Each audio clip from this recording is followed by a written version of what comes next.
And in between there, I got arrested multiple times for possession of drugs and drinking and being out and things of that nature, until finally I was arrested for distribution of controlled substances with an undercover sting operation by the federal government, the state government, the local government working together.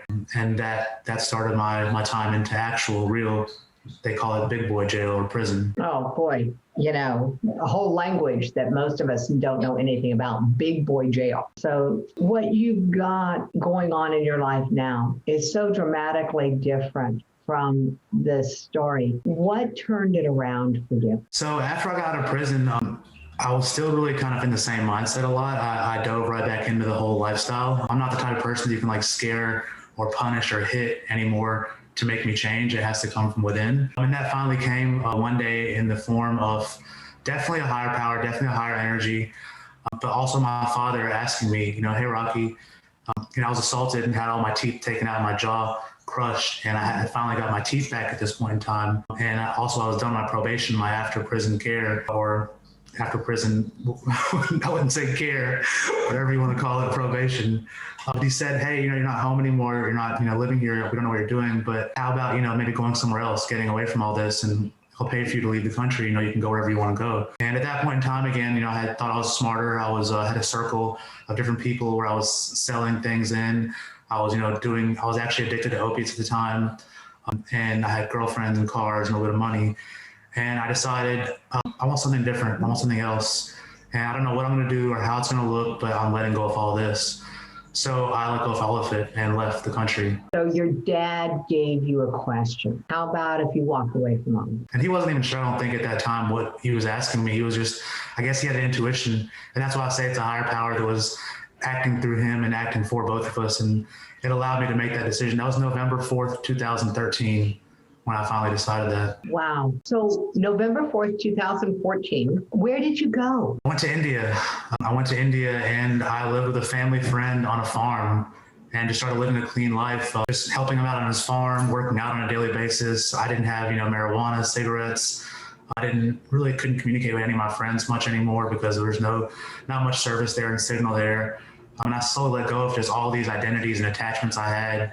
Built up of, party animal, dope boy, playboy, this and that.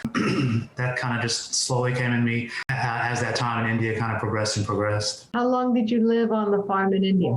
So my life has a pattern of like 6 to 7 months at a time everywhere I go. So I was there for like 6 to 7 months before I actually found my now ex-wife, who, actually greatly helped me like in my mindset and in my heart kind of move on to a different place in my life.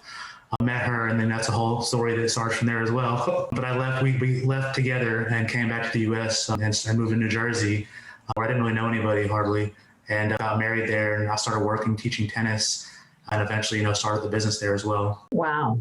All right. So even your marriage, okay. So you said now ex-wife. Okay. So, and did your marriage last longer than 7 months? I'm curious. Barely, about a year and a half, about 15 to 18 months. And then we split up, and then we tried it again for about a year and a half. And then we split up. That was about 3 years ago almost now that we, split up for the last time. And it sounds like it was not dramatic. It was not working out. It was quite dramatic, actually. Oh, there we go. That's why I checked my assumption. It was quite dramatic. I was still just getting out of this lifestyle. I made a promise to myself, like, I'm not going back to selling drugs. And I never did. And I never have. However, I was still using quite a bit of marijuana, pills here and there, and drinking, overly as well, which definitely added to the problems we had in our relationship. I think communication was a big thing. I have a lot of fear and trust issues myself from my childhood time. That definitely didn't help the relationship at all. But at the end of the day, we just really were not as compatible as we originally thought we were in our honeymoon phase, basically. And once again, like, she's a great person. She has her own problems and issues, just like we all do. And we've, since then, talked about most of them and apologized to each other on multiple levels. But, it was, when we're going through these type of things, we can't see the bigger picture. We can't see the end of the tunnel sometimes. So going through was very tough. After all I've been through, it was still, even like almost dying in surgeries and prisons and jails and kid boot camps. This was one of the toughest things I've dealt with, going through that time when we were actually separating and going through the proceedings and and leaving each other. Wow. It's interesting. I keep coming back to this thought that, yeah, you weren't in prison, but you were still in jail from because I can see where trust would be a challenge when you had the experience that you had of your parents trusting an organization. Exactly. And I mean, since you said that to me about, you don't have to be a prisoner to be in jail, it's actually helped me and played in my mind so much because I realize it now. And when we become aware about things, I think that's when we can actually start to change it. And that's so true because I remember sometimes in prison, sitting in prison, that I felt more free than I did in some of the recent years of my life when I was going through different problems.